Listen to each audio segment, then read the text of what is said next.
घोड़ों की दुनिया में आज हम राजस्थान के एक गांव से आपको घोड़ों के चाहने वाले एक प्रतिष्ठित व्यक्ति से रूबरू करवाने वाले हैं और उनका अश्व प्रेम दिखाने वाले हैं।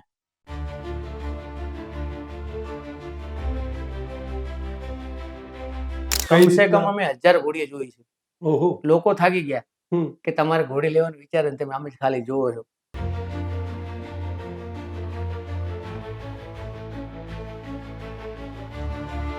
પિતાજીના વખતમાં કોઈ ઘોડો હતું કઈ હા, રીતે? પહેલા રાખતા. આજથી લગભગ 20-25 વર્ષ પહેલા ઘોડા ઊંટ બધા આવા અમારા પરિવારમાં રાખતા.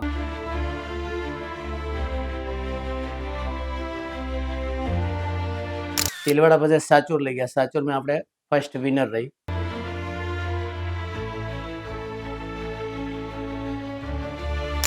આમ તો कांग्रेस में છું कट्टर और મારે લગભગ અમારા ફાધર વખતથી आज 60 सालથી हम कांग्रेस में છીએ.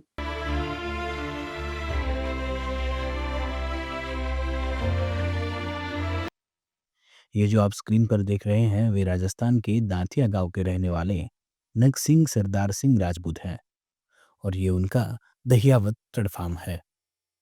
इस गांव का तहसील और जिला दोनों ही सांचौर लगता है।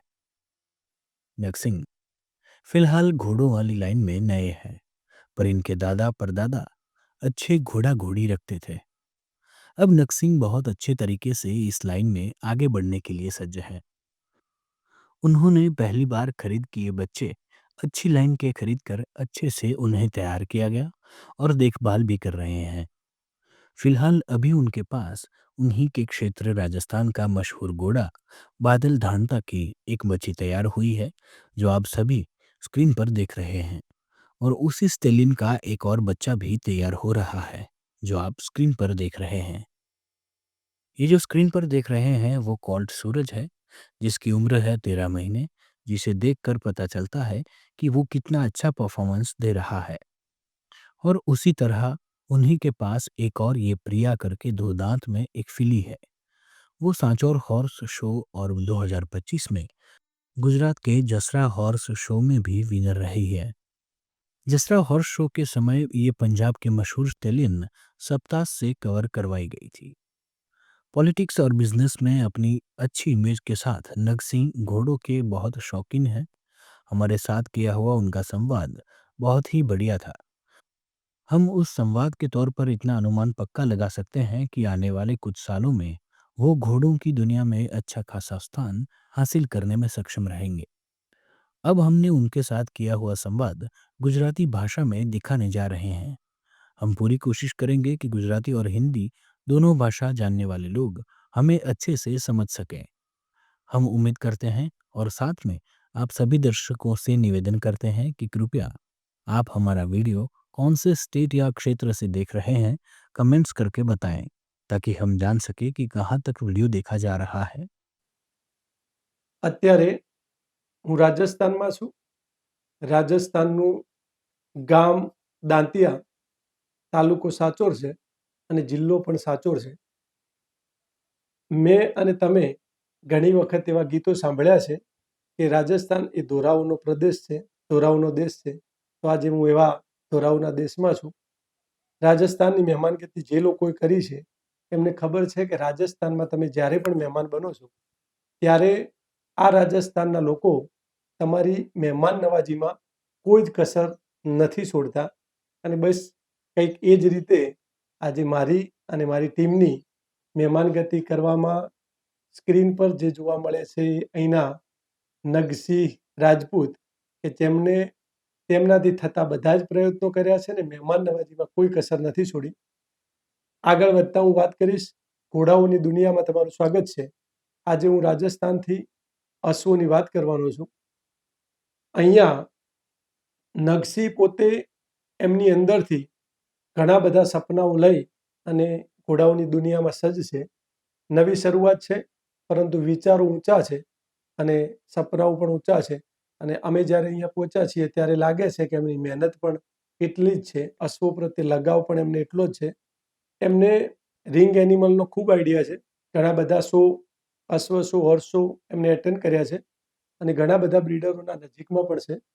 રાજકીય સક્રિયતા બહુ છે, રાજકારણમાં સક્રિય છે, ખૂબ સારું નામ છે. અમારું અવારનવાર જસરા પણ મળવાનું થયું છે, મિત્રભાવ થયો છે અને આજે મળવાનું થયું છે. સીધી વાત કરવી છે નગસિંહ સાથે અને ઘણી બધી વાતો જાણવી છે અને આપ સૌને સમક્ષ રાખવી છે. નગસિંહ, મારી ચેનલમાં આપનું સ્વાગત કરું છું. નમસ્કાર. માફ કરજો, રાજસ્થાનની ભાષામાં કેટલા વાત કરવાની રીત રિવાજ મને ન ફાવે તો મોટું મન રાખજો. नहीं नहीं आओ भाई. તમારો પરિચય પહેલા લોકોને આપશો. परिचय मेरा ऐसा है, नग सिंह सरदार सिंह राजपूत, दांतिया, जिला साचोर, राजस्थान. વ્યવસાયમાં શું છે અત્યારે માની લો કે? व्यवसाय में बिजनेस तो आम गणो तो गुजरात में છે આપણે. गुजरात में थराद से फैक्ट्री, ઓકે, प्रोफाइल चद्दर मैन्युफैक्चर, और एक है नेनाव बॉर्डर पर. रहना રહેવાનું મારે અહીંયા રાજસ્થાન में है. ગુજરાતીમાં ઇન્ટરવ્યુ કરું છું ને એમનું રોજે રોજનું હિન્દી બોલવાનું છે. હિન્દી બોલે છે, મારવાડી બોલે છે અને ગુજરાતી બોલે છે. 3 ભાષામાં માહિર છે, પણ ગુજરાતીમાં હિન્દી મારવાડી થોડું મિક્સ થશે. થોડું તમે પણ મેનેજ કરજો, હું પણ થોડું કરીશ. તો એવું આપણે કહી શકીએ કે જન્મભૂમિ રાજસ્થાન છે, કર્મભૂમિ ગુજરાત. ગુજરાત. ઓકે, શું લાગે છે રાજકીય પણ તમારી સક્રિયતા બહુ વધુ છે? હા, રાજકીય પરિસ્થિતિની વાત કરીએ તો શું પરિસ્થિતિ છે? રાજકીય પરિસ્થિતિ હું આમ તો कांग्रेस में છું કટ્ટર, और મારે લગભગ અમારા ફાધર વખતથી આજ 60 સાલથી हम कांग्रेस में છીએ. રાજકીય में हमारे सुखरामजी मंत्री खूब सारा लेवल થી આપણે कट्टर में છે. અને जैसे गांव में मंडली अध्यक्ष हूँ, चेयरमैन करणी सेना साचू जिल्लाથી ઉપાધ્યક્ષ. તો મતલબ સામાજિક રીતે પણ કાર્યરત છો. આ એમના પરિચયની વાત હતી. આગળ વધશું. ઘોડાઓની દુનિયામાં ઘોડાઓની જ વાત કરવી છે. જેટલા પણ એમના વિચારો છે આપણી સૌની સામે મૂકવા છે અને જાણવું છે કે કેવા પ્રકારના વ્યવસાયમાં આગળ વધી રહ્યા છે અને કેવા ઘોડાઓની પસંદગી કરે છે. અત્યારે તમારી જોડે કેટલા એનિમલ છે? 2 એનિમલ છે. શું પરિસ્થિતિ, શું ડિટેલ છે, કેટલી ઉંમર છે અને તમારી પોતાની હોમ બ્રીડ છે કે ખરીદેલા છે? પહેલી વાત તો આપણે જો ફિલિપ છે પરિયા, આ આપણે ગુજરાત રાહથી ખરીદેલી છે 11,51,000 में. ઓકે, ગુજરાતના રાહમાંથી. રાહ કોની જોડેથી ખરીદેલી? રાહ તે જોગાજી પ્રતાપજી રાજપૂત, જોગસિંહ પ્રતાપસિંહ રાજપૂત. એ પણ એનિમલ ત્યાં વધારે રાખે છે, હા, બ્રીડિંગ 2 એનિમલ છે. એમને બાદલની વસેરી હતી સારી, ઓકે, એટલે આપણે પસંદ આવી. ઓકે. તો એ પૈસા તો વધારે કરતા હતા, પછી આપણે થોડા સંબંધી છે એટલા માટે 11,50 में આપણે ખરીદેલી. કેટલી ઉંમરમાં તમે? 9 મહિનાની. અને અત્યારે એની ઉંમર કેટલી છે? આજે 2 દોત 32 મહિના થયા, 32-33 મહિના. પછી કઈ કઈ જગ્યાએ શોમાં લઈ ગયા છો આપ? સો મેં પહેલી જ આપણે જસરા લઈ ગયા હતા, બરોબર. જે 18 મહિનાની હતી. એના પછી આપણે લઈ ગયા જોધપુર. જોધપુર પછી આપણે તિલવાડા લઈ ગયા. તિલવાડા પછી સાચોર લઈ ગયા. સાચોરમાં આપણે ફર્સ્ટ વિનર રહી. પછી લઈ ગયા પંજાબ મોગા. મોગાથી પછી પાછા જસરા. જસરામાં પછી 5મે નંબર વિનર રહી. તો મતલબ 5-6 શો તો અત્યાર સુધી એટેન્ડ કરી ચૂક્યા છે. બધાય શો. તો સમજી શકાય છે કે એમને શોનો બહુ લગાવ છે. જે પણ છે એમની શરૂઆત છે, એનિમલ એમને ખરીદ્યું છે અને ત્યાંથી જ એમને શરૂઆત કરી છે. 5-1 શો એમને એટેન્ડ કર્યા છે અને આગળ પણ વધવાના છે. એક તમારી જોડે બચ્ચો છે, એની શું ડિટેલ છે? એ ડિટેલ બચ્ચો બાદલનો છે.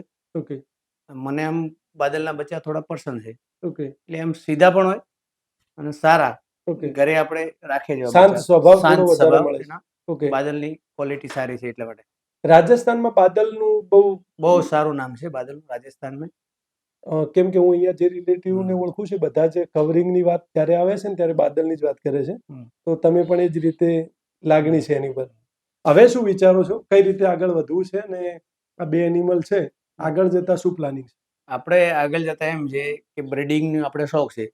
જેમ જેમ રીતે આપણે એ ફોર્મમાં બ્રીડિંગ વધારે કરવાની છે અને બચ્ચા સારા સારા પેલે તો ઘોડી બચ્ચા રાખવાનું અને ફોર્મ સારી રીતે બનાવવાનું છે. તો ટૂંકમાં આગળ વધવું છે, મતલબ લાઈનની જ અપેક્ષા છે લાઈનની અને 100 વિનર સારા બચ્ચા થવાના. પેદા કરવાના. ઓકે. 100 મેં વિનર કરવાના, સારી ક્વોલિટી. આપણે જ્યારે હા. પહેલાની વાત કરીએ તો પરિવારમાં પહેલા પિતાજીના વખતમાં કોઈ ઘોડો હતું? હા, પહેલા રાખતા. આજથી લગભગ 20-25 વર્ષ પહેલા ઘોડા ઊંટ બધા આવા અમારા પરિવારમાં રાખતા. અમારા ફાધર બધા આ લોકો રાખતા. ઓકે. તમને ક્યારથી શોખ છે અને મને શરૂઆત? તો આ લગભગ 2 વર્ષથી જ. ઓકે, કેમ કે મારે નજીકમાં ફેક્ટરી છે થરાદ, હા, જસરા શો થતા. ઓકે, એટલે અમારા જે રાજપૂત સમાજના લોકો જતા એટલે જોવા. તો શિવરાત્રીનો પ્રોગ્રામ હતો, હા, અમારા ગામમાં પણ પ્રોગ્રામ, તોય આપણે જોવા જઈએ કે ચાલો કેવું છે. ઓકે, એટલે જોતા ત્યાં બ્રીડિંગ સારા સારા માણસો સારા સારા ઘોડા લઈને આવતા. એટલે પંજાબથી ઘોડા આવતા, રાજસ્થાન, ગુજરાત આ બધાથી અને સારા સારા માણસો, વ્યવસ્થિત માણસો આવતા. એટલે આપણે એમ લાગ્યું કે આપણે એકાદ એવું એનિમલ લઈએ સારું, તો આપણે બી મેળા કરવામાં મજા આવશે, જોઈએ. ઓકે. તો ટૂંકમાં વ્યવસાયની સાથે સાથે થરાદ જવાનું થયું હમ. અને ત્યાં જ વ્યવસાય કરતા કરતા જસરાના કોન્ટેક્ટમાં આવ્યા હા. અને ત્યાં જોયા પછી એવું લાગ્યું કે મારે અહીંયા આ દુનિયામાં જવું છે. જસરા મહેશભાઈ છે, ભૂપેન્દ્રભાઈ છે, આમ મારા અજીત મિત્ર છે. ઓકે. અને જસરા નજીક 2 કિલોમીટર મારો સસરો છે, એટલે મોરાલ જવાનો અવારનવાર રહેતો. એટલે આ લોકો બધા અમને ઓળખતા પહેલાથી. પછી થોડો શોખ જાગ્યો. પછી લેવાનો થયો એટલે મેં કીધું સારી ક્વોલિટી જ આપણે લઈએ. સારી ક્વોલિટી લઈએ એટલે રિંગમાં તમે કઈ રીતે જાણવાનો પ્રયત્ન કર્યો? માની લો કે તમે નવા હતા તો એવું કોઈ તમારા નજીકના લોકોને પૂછ્યું છે કે મારે નહીં, કઈ કમસે કમ રીતના? અમે 1000 ઘોડીએ જોઈ છે. ઓહો. લોકો થાકી ગયા હમ. કે તમારે ઘોડી લેવાનું વિચારે ને તમે આમ જ ખાલી જોવો છો. એટલે લગભગ 10 થી 15 હજારનો ડીઝલ બાળ્યો છે. અમે 4-5 માણસો, ચેતનસિંહ રાઠોડ છે, અમારા યશપાલસિંહ છે, હું 3 જણા ભેગા લગભગ 4 મહિના ફર્યા. એટલે અમારા વાળા રાજપૂત સમાજના લોકો એમ કહેતા કે તમે યાર ખાલી ફરો છો પણ સારો એનિમલ તમે લેવો નહીં, તમને સારો બતાવો હોય તમે લેતા નહીં, અરે. અને જે ન લેવાની તમે કોઈને આપી દો. એટલે અમે ક્વોલિટી જોતા, સારી ક્વોલિટી જ લેવાની. એટલે પછી સારી ક્વોલિટી અમને પસંદ આવી. કેટલો સમય માટે તમે ફર્યા હશો અને કેટલા વિસ્તારમાં? લગભગ 1 વર્ષ અમે ફર્યા છે. લગભગ 1 વર્ષ. ક્યાં ક્યાં ફર્યા છે? બધી જગ્યા, રાજસ્થાનમાં જીવાણા, પોસાણા, આ બધી જગ્યા, બિનમલ, રાણીવાડા, આ બાજુ ઠેઠ વગતા, પાલનપુર, મહેસાણા, રાજસિંગરવાળા, ત્યાં બધી આ બાજુ ઠેઠ પાટણ વાટણ, પછી બાખાસાર, બધા આ ગુજરાત બેલ, બનાસકોઠો, બધી જગ્યા, પૂરી જગ્યા. ઓકે. જેટલા ઘોડાના ફોર્મ છે આજુબાજુ બધી જગ્યા 1000 થી વધારે એનિમલ જોયા છે. અને ત્યારે પ્રિયા પસંદ આવી. ત્યારે આ પસંદ આવી. ઓકે. સારી વચેરી છે. ઓકે. અને શાંત સ્વભાવની, એકદમ સારી ક્વોલિટી, સારી શાંત સ્વભાવ બધી રીતે. હવે હું અહીંયા હાજર નથી રહેતો, સવારે જાઉં, સાંજે આવું ઘરે. ઓકે. મારે કોઈ સંભાળવાની જરૂર નથી પડતી. ઓકે. તો અત્યારે એની શું પરિસ્થિતિ છે? પ્રેગ્નેન્ટ એને ઘોડો અમે બતાવ્યો છે કે કઈ રીતે? અહીંયાથી રિંગ મેં ગયા, જસરા ગયા એટલે ત્યાં આપણે કોઈ ડોક્ટરને ચેક કરાવી. થોડી ઘોડી હિટમાં હતી. જે અમે ઘોડી લીધી ને એ જ માલિક ઘોડી એને જોઈ કે તમારી ઘોડી હિટમાં છે, તો મેં કીધું ચેક કરાવી લો. પછી ચેક કરાવી 23 તારીખની, તો પોલીકપ 30 જેવો હતો. પાછી બીજી દાડે ચેક કરાવી એટલે 35 જેવું થઈ ગયું, 35 થી 40. તો પછી અમે વિચારીએ બધા ભેગા થઈને આપણે નેનાઓ, પાડજી, રા કેરાજી, જોગાજી, બધા ભૂપેન્દ્રભાઈ, બધા લોકોને મેં પૂછ્યું, મેં કે આપણે હવે ઘોડો ખોલાવવાનો છે. નવા હતા એટલે સજેશન લીધું. એટલે બધા અમારા દોસ્તાર સર્કલ, મેં બધાને પૂછ્યું કે આપણે ભાઈ ઘોડો સારામાં સારો ખોલાવવાનો છે. ફીસની તમારે ચિંતા નહીં કરવાની, જે ફીસ લાગે આપણે આપી દેવાની. ઓકે. તો ભૂપેન્દ્રભાઈ કે હું તમારે ઘોડો જોઉં છું સારો, કોઈ અહીંયા આવે તો આપણે ખોલાવી. કેરાજીને પૂછ્યું, કેરાજી કે હું જોઉં છું કોઈ સારો આવે. નેના પાડજીને પૂછ્યું. એટલે આ બધા કોઈ એક પેલો ઘોડો આવ્યો તો આપણે 70 હાઈટ વાળો, એ જોયો. બુર્જ ખલીફા હરિયાણાથી. પછી એ આપણે થોડો પસંદ નતો. ઓકે. બરાબર. પછી આપણે વિચાર કર્યો કે ભાઈ રાજસિંગર આવશે યા ભારત રત્ન આવશે, પછી જીવાણાથી પેલો પરમહંસ પોસાણા આવશે. આ બધા ઘોડાની ઇન્ચાર્જમાં હતા. પછી અમદાવાદથી ગુરુકુલમાંથી આવ્યો ઘોડો, મોર ધવજ, એ ફર્સ્ટ વિજેતા થયો. એટલે મારો વિચાર એના જોડે ગયો કે આપણે આને ચલો ખોલાવી દઈએ. ઓકે. પછી ગેળા આપણે, શું નામ પેલા ભાઈ, ઉત્તમસિંહ કે ભરતસિંહ નો ઘોડો વિનર થયો. દિલબાગ રનિયાનો હમણાં તૈયાર થયો છે એની વાત કરી ને? ઓકે. વિનર થયો. ઓકે. બરાબર. અદંતમાં પહેલી પોઝિશન. અદંતમાં વિનર થયો. તો આપણે વિચાર કરીએ કે ચાલો ભરતસિંહ રાજપૂત સમાજ ઘોડો સારો ઘોડો છે. એ મારો વિચાર થયો ખોલાવવાનો કે આને ખોલી દઈએ. આમ બધા ઘોડા હું જોતો હતો, કેમ કે અમારી રિંગ તો 23 તારીખે પતી ગઈ હતી. ઓકે. એટલે અમે 24 તારીખ સુધી રાહ જોઈ કે કયા ઘોડા સારા, લાસ્ટ ઘોડા તક આપણે ઘોડો ખોલાવાનો. એટલે અમે જોતા એટલે લાસ્ટ દિવસ 26 તારીખનો સપ્તાહ આવી ગયો. સપ્તાહના માલિકને પછી પૂછ્યું, બાદલ ધાણતા બળવંતસિંહ, એના થરું પૂછાયું. કેમ કે આપણે પરિચય થોડો ઓછો હતો કે ભાઈ ઘોડાથી ઘોડાવાળા માલિકને ઓળખે એટલે આપણે જોડે પૂછાયું. સંદીપભાઈ કીધું કે ભાઈ રિંગ પૂરી થાય એટલે હું તમારે ખોલી દઈશ, ઘોડે ખોલને કે કોઈ મના નહીં, મેં ખોલ દઉંગા. ઓકે. તો રાત કો લગભગ સાંજે 7-8 વાગે પછી આપણે સપ્તાહને ખોલાય. બરાબર. મેન પ્રવૃત્તિ એ છે કે આપણે ઘોડી વિનર થયા પછી જैसे કે પંજાબ અહીંયાથી 1800 કિલોમીટર છે. જવા આવવા મેં થાક લાગવા મેં, પ્લસ આપણે બી થાકી જાય, ઘોડી બી થાકી જાય. તો અહીંયા સારું, મેં કે પંજાબથી આવ્યો એટલે સપ્તાહને ખોલાવી દી. તો ટૂંકમાં તમારા માટે તો સમય અનુકૂળ રહ્યો ને? તમારે ત્યાં ટ્રાવેલિંગ બચ્યું, જાનવર હેરાન થતું એ બી બચ્યું, તમારો સમય બચ્યો, તો તમારા માટે તો એ લકી સાબિત થયું છે. કે પહેલી વખત તમે એક તો શો વિનર કર્યો છે, બચ્ચીને ત્યાં જ હિટમાં આવે છે અને ત્યાં જ સારો ઘોડો મતલબ ખોલાવવા માટેનો સમય મળે છે, તો તમારી માટે એ બહુ ઉત્તમ સમય છે. હવે પછીનું શું પ્લાનિંગ છે? માની લો કે તમારી પાસે 2 એનિમલ તો છે, હવે પછી એનિમલ પરચેસ કરવાનું પ્લાનિંગ છે કે આમાં જ આગળ વધવું છે? પરચેજ કરવાનો છે ઓકે અને આના બચ્ચા પેદા કરવાના ઓકે.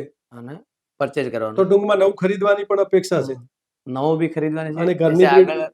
તિલવાડા મેળો આવે છે, ઓકે આ મેળામાં હવે લગભગ કાલની પરમ દિવસે હું જવાનો છું. ઓકે. ત્યાં આપણું ડિશવરી લગાવવાની છે. હા, ત્યાં પછી કોઈ પરચેજ સારું એનિમલ આવે ત્યાં એટલે પરચેજ કરીએ. તિલવાડામાં ડિસ્પ્લે કરવાની છે? નહીં, ડિસ્કવરી આપણે ટેન્ટ લગાવવાનું ટેન્ટ ઓકે અને પેલાને રિંગ મેં લગાવવાની છે. આને ઓકે. જોઈએ, વિચારીએ લગાવો યા ન લગાવો, પણ લઈ જવાની છે એમ એટલે final. અત્યારે મૂળ પ્લાનિંગ છે, પછી સમય પ્રમાણે તમે જે આ બચ્ચી છે એનું નામ પ્રિયા રાખ્યું છે પરિયા છે. અને બચ્ચાનું શું નામ છે? સૂરજ છે. સૂરજ. સૂરજ ઓકે.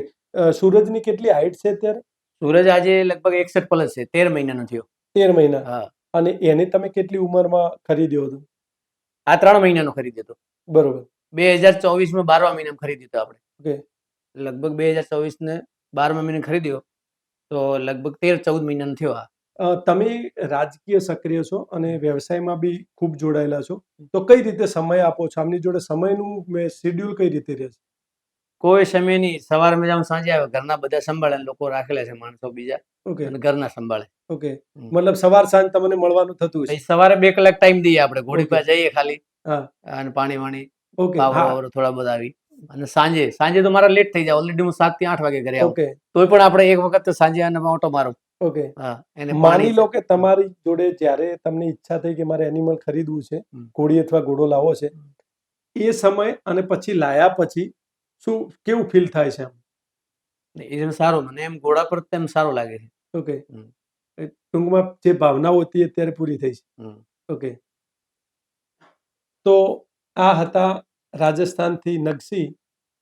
તમે એમની વાત દરમિયાન જે સાંભળ્યું ને, એ એમની એક ભાવનાઓ છે, એમની ઉત્સુકતા બહુ છે, પણ સાથે સાથે જ્યાં સુધી હું એમને સમજ્યો છું ત્યાં સુધી મને એવું લાગે છે કે એમની આ શરૂઆતમાં એમના કિસ્મત, એમનું લક ખૂબ સારી રીતે પરફોર્મ કરી રહ્યું એવું લાગે છે. કેમ કે જસરા શો એટેન્ડ કરવા જાય છે, ત્યાં જ એમની બચ્ચી હિટમાં આવે છે અને એમની પસંદગી પ્રમાણે એમને ત્યાં સ્ટેલિયન કવરિંગ માટે તક મળે છે અને એ તકને એ લોકો ઝડપી લે છે અને એમને એ જ કીધું એ પ્રમાણે એમને સપ્તાસ અત્યારે કવરિંગમાં સપ્તાસ ખોલાયેલો છે. હવે જોવું રહ્યું કે એનું રિઝલ્ટ કેવું આવે છે, એમના કિસ્મતની વાત છે. પણ ઓલ ઓવર એમની ખૂબ લાગણીઓ સાથે તેઓ ઘોડાની દુનિયામાં પગ મૂક્યો છે. જોતા રહેશું, મળતા રહેશું. આવનારા સમયમાં ફરી પણ સમય અનુકૂળતાએ હું એમનું ઇન્ટરવ્યૂ કરીશ અને એમની જે આ પ્રિયા નામની જે અત્યારે બચ્ચી એના કઈ રીતે રિઝલ્ટ રહે છે એ પણ આપની સમક્ષ મૂકવાનો પ્રયત્ન કરીશ. અત્યાર માટે આટલું. રજા આપશો. નમસ્તે.